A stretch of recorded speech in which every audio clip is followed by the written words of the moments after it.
Workers, visitors and refugees have had their dreams and lives in America put on hold. In airport terminals throughout the US and right across the world, protesters are making their voices heard. These live shots you're looking at are from Boston, Massachusetts. Demonstrators taking place for a second day against President Donald Trump's immigration order. The order blocks people from 7 mostly Muslim countries from coming to the US for the next 90 days. It stops all refugees from coming for the next 120 days, and it bans Syrian refugees indefinitely. Several judges across the US are also going up against this travel ban. A federal judge in New York said those who have already arrived and those who are in transit and who hold valid visas cannot be sent back. Courts in Virginia and Washington state have taken similar action. And in Massachusetts, the judge took it a step further, saying that for the next week, travelers cannot be detained at the airport. Well, the Trump administration appears to be brushing off the court rulings. A White House spokesperson says the travel restrictions will all remain in place.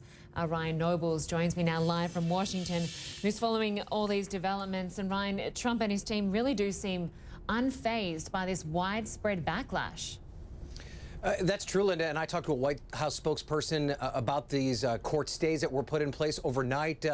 It's their belief here that the implementation of this executive order is going forward just as planned, and that the rulings by these various judges throughout the United States really had no impact on the Trump administration's plans to keep what they're considering to be dangerous people from coming into the United States. And the White House is really brushing off the criticism in general, even though it's led to quite a bit of both political fallout and some concern in the legal community. In fact, Reince Priebus, the White House chief of staff, was on NBC this morning. He argued that the implementation is going exactly the way they expected to, and that there's no problem here. However, there are some Republicans in Congress that disagree. Take a listen. Perhaps some of these people should be detained further, and if they're folks that shouldn't be in this country, they're going to be detained. And so apologize for nothing here. This was an extreme vetting program that wasn't properly vetted.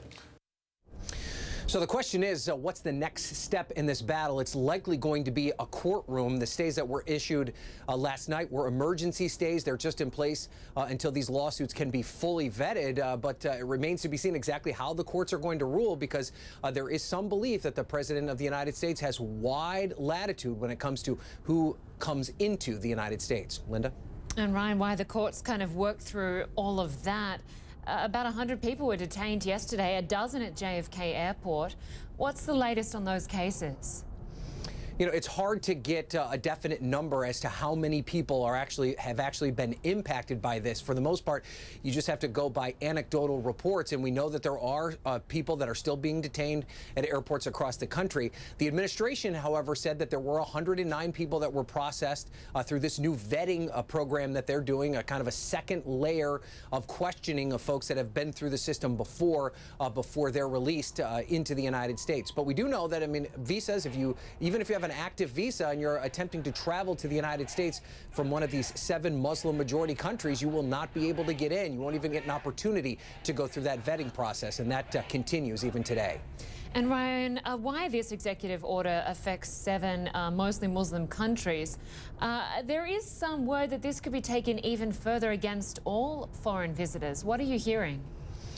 Yeah, basically the administration believes that this is just the first step. They believe that they needed to draft something as soon as possible. Of course, the president has only been in office for a week, but they believe that the threat is real and that this vetting was necessary. So they started with these 7 Muslim majority countries, primarily because that was already on a list that was generated by the Obama administration when they were making changes to the visa waiver program. And this morning, Reince Priebus, the White House chief of staff, said it is very likely that they could expand the list of potential countries that could be added. So this could easily just be the beginning of this process, not the end.